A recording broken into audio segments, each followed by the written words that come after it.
ನಾನು 4-5 ದಿನ ನಿಮ್ಮ ಮನೆಗೆ ಬರಬೇಕಾಗತ್ತೆ ತಿಂಡಿಗೆ. 4-5 ದಿನವೂ ಹಾಗೆ ಇದ್ದಾಗ 5ನೇ ದಿನ ನಾನು ಇಷ್ಟ ಆಗ್ತೀನ? ಇವರಿಗೆ ತಟ್ಟೆ ತೊಳೆದಿಡಬೇಕು ಅಂತ ತೋಚಲ್ವಾ ಅಂತ ನಿಮ್ಗೆ ಅನ್ಸಲ್ವಾ? ತೊಳೆಯೋದಕ್ಕೆ ಖಂಡಿತ, ಅದರಲ್ಲೂ 3 ದಿನ ಆದಮೇಲೆ ಒಣಗೋಗಿರೋದು.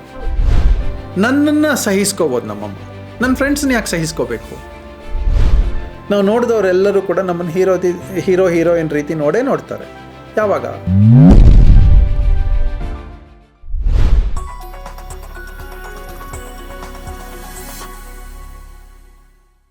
ಫೋರಮ್ಮಿನ 108 ದಿನಗಳ ಸೀರೀಸ್ಗೆ ಮತ್ತೆ ಸ್ವಾಗತ. ಕ್ಯಾರೆಕ್ಟರ್ ಬಿಲ್ಡಿಂಗ್ ಬಗ್ಗೆ ಮಾತಾಡ್ತಾ ಇದ್ವಿ. ಯೋಗಾತ್ಮ ಶ್ರೀಹರಿ ಅವರು ತುಂಬ ಚೆನ್ನಾಗಿ ಗೆಸ್ಚರ್ಸಲ್ಲಿ ಹೇಗೆ ನಾವು ಒಬ್ರಿಗೆ ಇಷ್ಟ ಆಗ್ತೀವಿ ಅಥವಾ ಆಗಲ್ಲ ಅನ್ನೋದನ್ನ ತಿಳಿಸ್ತಾ ಇದ್ರು. ಇನ್ನೊಂದಷ್ಟು ಎಕ್ಸಾಂಪಲ್ಸ್ ಜೊತೆಗೆ ಅದನ್ನ ಇನ್ನೂ ಆಳವಾಗಿ ಅರ್ಥ ಮಾಡ್ಕೊಳ್ಳೋಣ. ನಮಸ್ತೆ. ನಮಸ್ತೆ. ಎಸ್ ಪ್ಲೀಸ್, ಕ್ಯಾರೆಕ್ಟರ್ ಬಿಲ್ಡಿಂಗ್ ಬಗ್ಗೆ ಹೇಳ್ತಾ ಇದ್ರಿ ನೀವು, ಗೆಸ್ಚರ್ಸ್ ಬಗ್ಗೆ. ನಿಮ್ಮ ಮನೆಗೆ ನಾನು ತಿಂಡಿಗೆ ಬರ್ತೀನಿ, ಬನ್ನಿ, ತಿಂಡಿನೂ ಕೊಡ್ತೀರಿ. ಓಕೆ. ತಟ್ಟೆ ಯಾರು ತೊಳೆದಿಡೋದು ಅನ್ನೋದೊಂದು ಬರುತ್ತೆ. ನಿಮಗೆ ಮೊದಲನೇ ಸಲ ಏನಾಗುತ್ತೆ, ನನ್ನ ಮೇಲೆ ಗೌರವದಲ್ಲಿ ಏನು ಮಾಡ್ತೀರಿ, ತಟ್ಟೆ ಇಟ್ಬಿಡಿ ಸರ್ ನಾನೇ ತೊಳಿತೀನಿ, ಅಥವಾ ತಟ್ಟೆ ಇಟ್ಬಿಡಿ ನಮ್ಮಲ್ಲ ಪದ್ಧತಿ ಇಲ್ಲ ಅಂತ ಹೇಳ್ತೀವಿ. ನಾನು 4-5 ದಿನ ನಿಮ್ಮ ಮನೆಗೆ ಬರಬೇಕಾಗತ್ತೆ ತಿಂಡಿಗೆ. 4-5 ದಿನವೂ ಹಾಗೆ ಇದ್ದಾಗ 5ನೇ ದಿನ ನಾನು ಇಷ್ಟ ಆಗ್ತೀನ? ಫ್ರ್ಯಾಂಕಾಗಿ ಹೇಳಿ. ಮೇ ಬಿ ಅದೊಂದು ಸ್ವಲ್ಪ ಎಕ್ಸ್ಟ್ರಾ ಕೆಲಸ ಬರ್ಡನ್ ಅಂತ ಅನ್ನಿಸ್ಬಹುದು. ಇಷ್ಟು ತೋಚಲ್ವಾ ಇವರಿಗೆ ತಟ್ಟೆ ತೊಳೆದಿಡಬೇಕು ಅಂತ ತೋಚಲ್ವಾ ಅಂತ ನಿಮ್ಗೆ ಅನ್ಸಲ್ವಾ? ಎಷ್ಟು ತುಂಬ ಆತ್ಮೀಯರೇ ಆಗಲಿ, ಅಪ್ಪ ಅಮ್ಮನೇ ಆಗಲಿ, ಮಕ್ಕಳೇ ಆಗಲಿ, ಮಕ್ಕಳಿಗೆ ಬೈಯಲ್ವಾ? ತಟ್ಟೆ ತೊಳೆದಿಡೋಕ್ಕಾಗಲ್ವಾ ನೀವು ಅಂತ ಬೈಯಲ್ವಾ? ನನಗೆ ಬೈಯಲ್ಲ ಅಂದ್ಕೊಳ್ಳಲ್ವಾ? ಹೌದಾ ಅಲ್ವಾ? ಒಂದೇ ಒಂದು ಗೆಸ್ಚರ್ ನನ್ನನ್ನು ವಿಲನ್ನು ಮಾಡುತ್ತೆ ಅಥವಾ ನನ್ನನ್ನು ಹೀರೋನು ಮಾಡುತ್ತೆ. ಒಂದೇ ಗೆಸ್ಚರ್. ಇದು ನನ್ನ ತಂದೆ ನನಗೆ ಕಲಿಸ್ಕೊಟ್ಟಂತಹ ಪಾಠ. ಯಾರ ಮನೆಯಲ್ಲೂ ನಾನು ಯಾರದೇ ಮನೆಗೆ ಹೋಗಲಿ, ಗೆಸ್ಟು ನಂಗೆ ಹೊಸಬ್ರಾಗಿರ್ಬೋದು ಹಳಬ್ರಾಗಿರ್ಬೋದು, ತಟ್ಟೆ ನಾನೇ ತೊಳೆದಿಡಬೇಕು. ಇದು ಅಭ್ಯಾಸ ಕಳೆದ 50 ವರ್ಷಕ್ಕೂ ಜಾಸ್ತಿ ಮಾಡ್ಕೊಂಡು ಬಂದಿದ್ದೀನಿ. ಹಾಗಾಗಿ ನಾನು ಯಾರ್ದಾದ್ರೂ ಮನೆಗೆ ಹೋದರೆ ತಿಂಡಿಯ ಬರ್ಡನ್ ಅಷ್ಟೇ ಅವ್ರ ಮನೆಗೆ, ತಟ್ಟೆ ತೊಳೆದಿಡುವ ಬರ್ಡನ್ ಇಲ್ಲ ನನ್ನಿಂದ.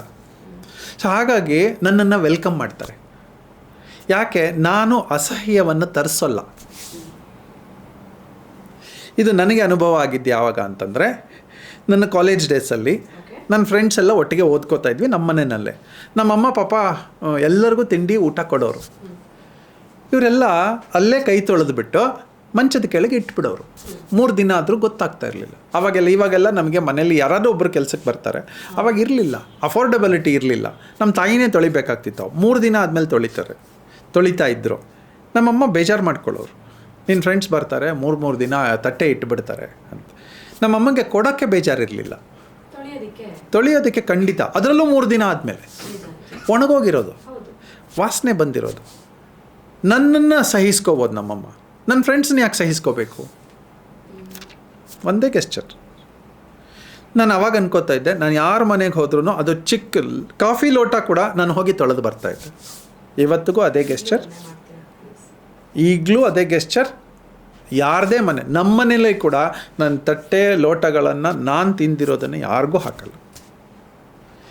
ಇದನ್ನು ನಾನು ಎಷ್ಟೋ ದೊಡ್ಡವರಿಂದ ಕಲ್ತಿದ್ದೀನಿ. ಮೋದಿಯವರು ಇದನ್ನೇ ಮಾಡ್ತಾರೆ ಇವತ್ತಿಗೂ. ಅವ್ರ ತಾಯಿ ಮನೆಗೆ ಹೋಗ್ತಾರೆ, ಆದರೆ ಅವ್ರ ತಟ್ಟೆ ಅವ್ರು ತೊಳಿತಾರೆ. ನನ್ನ ತಟ್ಟೆ ತೊಳೆಯುವಂಥ ಶ್ರಮ ನಿನಗೆ ಬೇಡ. ಊಟ ಕೊಟ್ಟಿದ್ಯಾ, ಖುಷಿ. ನಂಗೆ ಬಡಿಸಿದ್ಯಾ, ಅದು ಖುಷಿ. ನಿನಗೆ ಖುಷಿ ಕೊಡುವಂಥ ಕೆಲಸ ನಾನು ಮಾಡಿದ್ದೀನಿ, ಆದರೆ ಈ ಬರ್ಡನನ್ನು ಕೊಡಲ್ಲ ಅಂತ. ಒಂದೇ ಒಂದು ಗೆಸ್ಟ್. ಫ್ರೆಂಡ್ಸ್ ಮನೆ ಆಗಿರಲಿ, ನನ್ನ ಫ್ರೆಂಡ್ ಮನೆಗೆ ನಾನು ಹೋಗ್ತೀನಪ್ಪ, ಆದರೆ ನನ್ನ ಫ್ರೆಂಡಿನ ಮನೆಯವರಿಗೆ, ಹೆಂಡತಿಗೋ ಅಥವಾ ಮಕ್ಕಳಿಗೆ ನನ್ನ ತಟ್ಟೆ ತೊಳೆಯುವಂಥ ಯಾವುದಾದ್ರು ಬಂದಿದೆಯಾ? ಅವ್ರಿಗೇನಾದ್ರು ಬೇಕಾ? ಅದು ಇಲ್ಲ ಅಲ್ವ.